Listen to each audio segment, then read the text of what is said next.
ہے اس نے کہا حضور میرے لیے دعا کیجئے کہ میں جنت میں جاؤں، تو فرمایا بوڑھی عورتیں تو جنت میں نہیں جائیں گی۔ تو ظاہر ہے کہ یہ بات تو اس پر بڑی شاک گزری، پریشان ہو گئی، تو اس نے رونا شروع کر دیا۔ تو فرمایا نہیں بوڑھی عورتیں جنت میں نہیں جائیں گی۔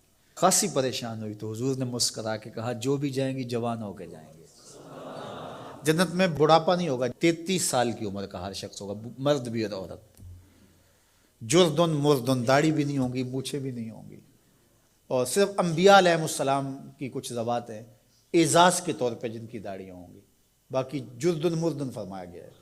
33 سال کا عنفوان شباب، جوانیاں، تو بوڑھا کوئی بھی نہیں ہوگا۔ تو کہا کہ بوڑھی عورتیں تو جنت میں نہیں جائیں گی۔ اس طرح ایک شخص آیا، اس نے کہا جناب میں نے سفر پہ جانا ہے اور مجھے کوئی اونٹ عطا کر دیجیے۔ فرمایا میں تو اونٹ کا بچہ دوں گا۔ اس نے کہا حضور میں نے بچے کو کیا کرنا ہے، نہ بوجھ اٹھا سکے نہ سوار اس کے اوپر ہوا جا سکے۔ تو کہا میں تو بھائی بچہ ہی دوں گا۔ اس نے کہا حضور مجھے کوئی اونٹ دے دیجیے، میری ضرورت ہے۔ فرمایا میں تو بچہ ہی دوں گا۔ تو وہ بڑا پریشان ہوا، فرمایا مجھے بتا کوئی اونٹ ایسا ہے جو کسی اونٹ کا بچہ نہ ہو۔ تو یہ سچ بھی ہے اور مزہ بھی ہے۔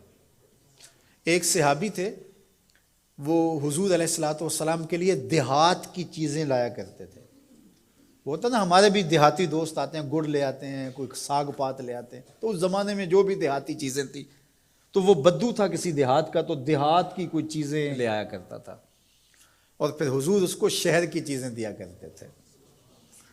اللہ اکبر۔ اور وہ گھاس لا کے شہر میں بیچتا تھا۔ تو ایک دن وہ بازار میں گھاس رکھ کے بیچ رہا تھا۔ حضور علیہ السلام چپکے سے پیچھے سے گئے اور اس کی آنکھوں پر ہاتھ رکھ دیا۔ اس کو ہماری زبان میں کہتے ہیں کولی بھرنا۔ کیا کہتے ہیں؟ کبھی آپ نے بھی کسی دوست کی کولی بھری ہوگی نا، جب کوئی آپ کا بڑا گوڑا دوست ہو، اس سے آپ کا ہلکا پھلکا مزاح بھی ہو، تو آپ پیچھے سے آ کے چپکے سے اس کی آنکھیں بند کر دیتے ہیں۔ آپ دیکھنا چاہتے ہیں کہ یہ ہر وقت میرا ذکر کرتا رہتا ہے، میں دیکھوں کہ اب اس کے لب پہ سب سے پہلے کس کا نام آتا ہے۔ ایسا ہی ہوتا ہے نا کہ بندہ پوچھتا ہے کہ کس نے میری آنکھوں پہ ہاتھ رکھے ہیں، اور انسان کے دماغ میں پہلے وہ نام آتے ہیں جن سے وہ بڑی محبت کرتا ہے۔ تو کولی بھرنے کا مقصد ہی یہ ہوتا ہے کہ میں دیکھوں کہ میرا نام کس نمبر پہ آتا ہے، اور اس کی کوشش ہوتی ہے کہ میں پہلی مرتبہ ہی بوجھ لوں۔ اللہ اکبر۔ تو حضور نے آ کے کولی بھر لی۔ اب حضور کے ہاتھ آنکھوں پہ آئے ہوں اور سینوں تک ٹھنڈ نہ گئی ہو، یہ کیسے ہو سکتا ہے؟ تو حضور نے کولی بھر لی، لیکن حضور اس کی آنکھیں دبا رہے ہیں اور وہ بولتا ہی نہیں ہے، وہ بولتا ہی نہیں ہے۔ اور میں کہتا ہوں اس نے کبھی بھی نہیں بولنا تھا۔ سفنے دے وچ ماہی ملیا، سفنے دے وچ ماہی ملیا تے گل وچ پا لیاں باواں۔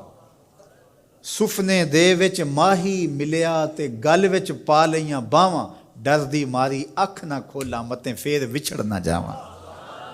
حضور آنکھیں دبا رہے ہیں، وہ آنکھیں نہیں کھولتا، بلکہ اس نے کیا کیا، اپنی کمر کو پیچھے کر کے حضور کے سینے سے جوڑ کے رگڑنا شروع کر دیا۔ پھر حضور خود ہی بولے، فرمایا اس غلام کو کون خریدے گا؟ اس نے کہا حضور مجھے کس نے خریدنا ہے، میں تو بہت سستا ہوں۔ تو میرے حضور نے فرمایا تو بہت مہنگا ہے، تو بہت مہنگا ہے۔ فرمایا کرتے تھے یہ ہمارا دیہات ہے، ہم اس کے شہر ہیں۔ تو یہ حضور کا مزاح ہے۔ تو مزاح کرنا جائز ہے، لیکن حضور نے آ کے کولی بھری نا، کسی صحابی کو جرأت تو نہیں ہے کہ آ کے حضور کی کولی بھر لے۔ تو چھوٹا بڑے سے مزاح نہ کرے، بڑا چھوٹے سے مزاح کرے۔